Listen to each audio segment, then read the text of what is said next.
I would forecast in the next few months still continued weakness and not a strong housing market. Whether or not you want to call that a double dip, if you're looking at prices, it wouldn't surprise me to see a double dip. I don't think that means a double dip in the broader economy, but I do think that when looking at GDP growth and economic growth more broadly, we can't really, in the short term, look to housing to really help us. This is At Brookings, a weekly in-depth look at the issues behind the news.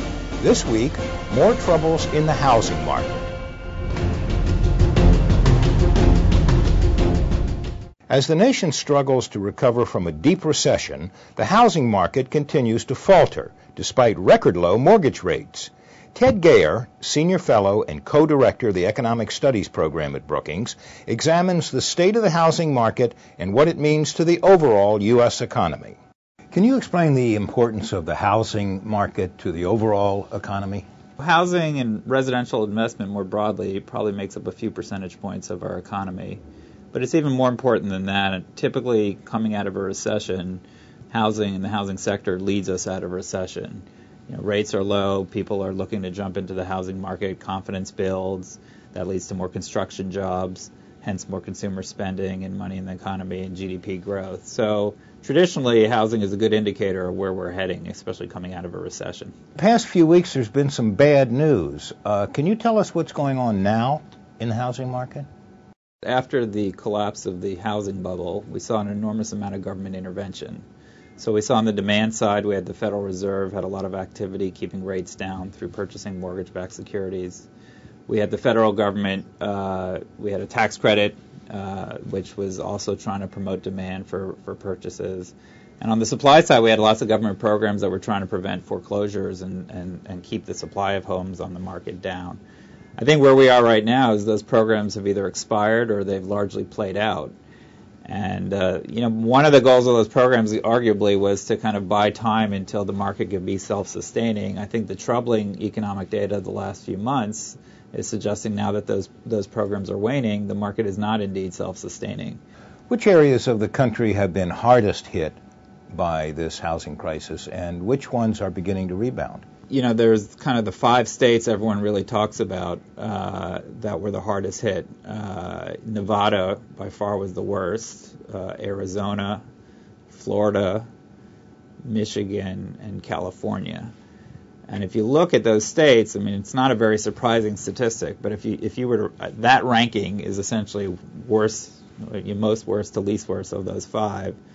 If you look at those states, there was a recent study on nationwide mortgage or homeowners that are underwater in their mortgages, and that's the order right there. Nevada has a tremendous amount of people, mortgage holders that still have home values that are worth less than what they owe, and you can go down the list of those 5 states. The Housing Secretary, Sean Donovan, recently said that the Obama administration is going to roll out 2 tools in the next couple of weeks to help homeowners. One is a refinancing arrangement to help borrowers who owe more on their houses than the houses are worth, and the other is an emergency loan program for unemployed borrowers. What impact do you think those programs are going to have?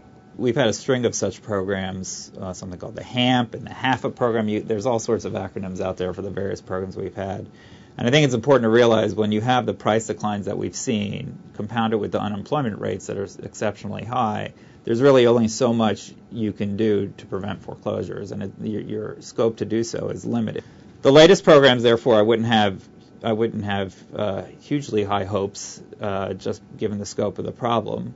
I do think they have some things working in their advantage. The existing programs that they had were not well targeted for people who were unemployed. So, for example, the one they recently announced does, I think, 2 things right. One is it's specifically targeted to high unemployment states, so it's trying to focus the dollars where they're most needed.